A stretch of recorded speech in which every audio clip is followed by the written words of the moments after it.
Sudah saya jadi menteri berhenti kan, saya ikut PKB. Ya. Saya ikut PKB itu kan harus berhenti sebagai PNS, pegawai negeri sipil.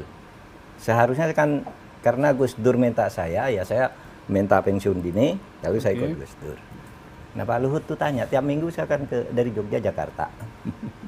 Pak Luhut tanya, Pak Mahfud, kamu gimana biayanya? Luar biasa. Lah iya Pak, saya kan masih ngajar meskipun bukan PNS, kan guru besar tuh masih ngajar kemana. Masih cukup Pak, dan saya punya gaji yang cukup. Enggak cukup kamu. Tiap bulan saya dikirimi uang sama dia. Luar biasa. Ini untuk tiket ke Jakarta dan untuk biaya pulsa telepon. Ini temennya Gus Dur. Ini bukan sekedar besti nih kalau udah begini. Iya, Pak. Ini Pak Luhut ya. Temennya Ini Gus jadi Dur. buka semua lah. Enggak, ini penting. Ini waktunya dibuka justru Pak. Itu tahun Ini waktu- 2001 sampai dengan 2004. Jadi Pak Mahfud waktu itu menaungi Pak Gus Dur kemana-mana ya. Iya. Dan Pak Luhut, saya konsolidasi Pak Luhut habis itu partai. jadi pengusaha kalau nggak salah Pak ya. Pak Luhut pengusaha. Sudah mulai oke. tumbuh usahanya, jadi Baik. uangnya agak banyak dikasih ke saya. Saya tahu lah Pak Mahfud tuh enggak ada uangnya ini katanya. Dikasih tiket tiap minggu saya pulang pergi Jakarta. Sama pulsa telepon. HP waktu itu belum ada kayak sekarang, belum smartphone. Waktu itu HP biasa yang SMS lah Jadul, ya. jadul. Pak Luhut apa yang menyebabkan Bapak cinta Ntar banget? dulu. Belum. Silakan Pak, lanjut dulu Pak Mahfud. Saya berhenti mau tahun- nanya itu nanti ke Pak Luhut. Tahun 2004. Hmm. Saya jadi anggota DPR. Saya telepon Pak Luhut, saya sekarang anggota DPR. Ya. Menurut undang-undang saya tidak boleh menerima uang di luar gaji, termasuk dari Pak Luhut. Lu mengapa katanya? Saya kan tidak urusan suap menyuap katanya Pak Luhut. Ini teman. Mengapa? Nggak bisa, ini undang-undangnya. Berhenti waktu itu ngasih. Tapi tahun 2006, 2 tahun sudah saya jadi anggota DPR, Pak Luhut telepon, Pak Mahfud, kamu tuh kok saya lihat kamu sering kemana-mana, ke Medan, ke Makassar, kemana, uangnya dari mana? Kamu anggota DPR gajinya kan sedikit katanya. Lah iya Pak, saya ngajar kan dikasih tiket Pak. Wah itu enggak cukup itu. Saya tahu di DPR tuh banyak orang main uang, kamu sendiri yang enggak mau katanya. Saya mau bantu kan, enggak bisa Pak. Saya bilang, enggak boleh, ini undang-undangnya. Terus gimana caranya saya bantu kamu? Lah kalau saya bekerja resmi di perusahaan, mesti saya bisa dapat Kata Pak Mahfud. Iya, terus Pak Luhut membentuk perusahaan namanya PT Bangun Bejana ya. Waduh luar biasa. Saya jadi komisarisnya. Dibuat perusahaan supaya Pak Mahfud tidak menyalahi Entah itu. membuat, entah membeli perusahaan orang, tapi saya diangkat komisaris, Pak Luhut Demi ngangkat saya bestinya sebagai- dapat bisa diberikan agar saya pembulanan. bisa diberi Luar bantuan. biasa. Itu bulan November tahun 2006. Oh, masih ingat Pak? Masih ingat Mahfud? saya, masih ingat. Masih ada akta notarisnya. Sudah diantar akta notaris, saya komisaris utama. Ya saya tiap bulan rapat lah, karena kerja kan. Dan yang nganteri uang kepada saya atau ngirim lewat bank itu si Mbak Uli. Yang sekarang Uli ketua putrinya Kartika beliau. Persit ya, ketua istri Iya, Kasat ini Mbak Uli. istrinya makanya- Pak Maruli. Iya, Istrinya iya, Pak iya, Maruli. iya, iya, Itu iya, yang Pak Mahfud uangnya sudah ditransfer. Pak Mahfud, Wah, ayo luar makan biasa. bersama nih gajinya gitu. Tiap Jadi bulan. Pak Luhut dan anak-anaknya berarti yang melakukan Iya. yang care Iya Pak. Lalu gini, kalau rapat kan biasa ceplas tuh. Kamu jangan main-main ya. Pak Mahfud nih saudara saya, gajinya jangan sampai telat gitu. Jadi ingatkan gitu Pak Luhut. Pak Luhut ini bukan sekedar persahabatan Pak, ini bukan sekedar pertemanan. Ini Satu asli. lagi. Nah, apa lagi Pak? Sesudah. Saya nunggu Pak Luhut nanti menjelaskan. Iya, nanti itu jelas. kenapa begitu cintanya ke Pak Mahfud? Ya. Sesudah itu kan saya jadi ketua MK. Ya. Saya telepon Pak Luhut, Pak. Sekarang saya tidak boleh menerima uang meskipun saya di perusahaan tidak boleh kalau hakim MK. Kalau Udah DPR jadi hakim boleh. MK ya. Ya. Saya mengundurkan diri dari perusahaan Bapak. Nggak bisa kata Pak Luhut. Saya kan tidak ada perkara di MK, urusannya sama MK Luar katanya. biasa. Pokoknya terus.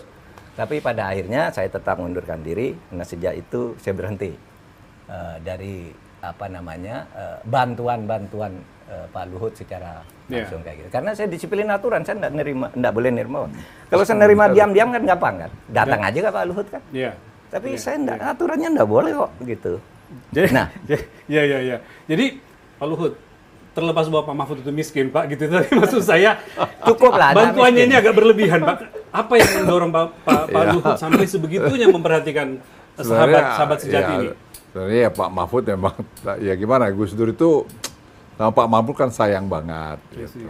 Dan saya merasa kami sering bersama-sama juga dengan Gus Dur ya saya waktu itu perusahaan saya kan bagus banget ya. Ya, setelah Jadi, Bapak Dani ya, jadi bisnis berhenti, ya. jadi ya wong saya nggak miskin juga kalau ngasih duit segitu dalam hati saya, karena bagi-bagi aja. Jadi saya selalu bilang sama anak-anak saya juga, kita tuh kalau bisa berbagi bahagia dengan orang lain. Jadi jangan kita mau nikmatin sendiri. Ya, yang saya kasih sama Pak Mahfud juga apa sih? Nggak ada nilainya juga sih, kecil menurut saya ya. Ya, Walaupun yang dibantu sangat merasa ya, terbantu. ya, tapi kami jadi teman aja, jadi gimana ya? Ya, nggak selalu juga kita sama pikirannya. Ya. Ya, istri saya juga senang sama keluarganya Pak Mahfud. Ya, saya cerita, bantuin aja Pak kalau bisa gitu. Ya. Ya, terus saya punya prinsip sih, bantu orang kenapa sih kalau kita juga nggak rugi. Ya. Dan kalau bisa, dan kalau kita mampu. Karena saya selalu bilang sama teman-teman saya, doa terbaik itu buat baik. Ya. Ya nggak usah kita berdoa banyak-banyak ke gereja begini, tapi kelakuan kita nggak benar, nggak bantu orang buat apa? Dan saya selalu, itu prinsip buat saya. Jadi saya bilang kalau saya bisa, apalagi saya dikasih, ini kan rezeki yang dikasih ini semua kan bukan maunya kita. Maunya Tuhan itu, maunya alam ini kan. Lah, saya malah bantu Pak Mahfud, bantu teman-teman itu malah tambah banyak uang saya. Oh, luar Jadi biasa. saya nggak merasa Jadi ada. berkah itu istilahnya Pak ya. Ya, bantuannya jadi menjadi saya berkah. pikir apa poinnya, saya nggak pernah merasa, dan saya nggak ingat-ingat itu. Saya nggak pernah ingat juga apa saya bantu-bantu Pak Mahfud. Ada kalau Pak Mahfud itu cerita, ya Pak Luhut saya ini kantor mau sewa gini-gini gitu.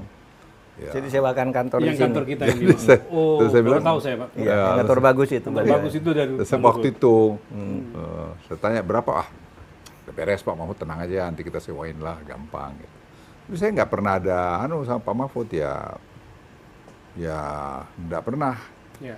Ya kita berteman aja sama, dan itu saya kira saya bukan dengan Pak Mahfud aja, ada teman-teman lain yang saya bisa Yang lain bantu. juga Pak ya.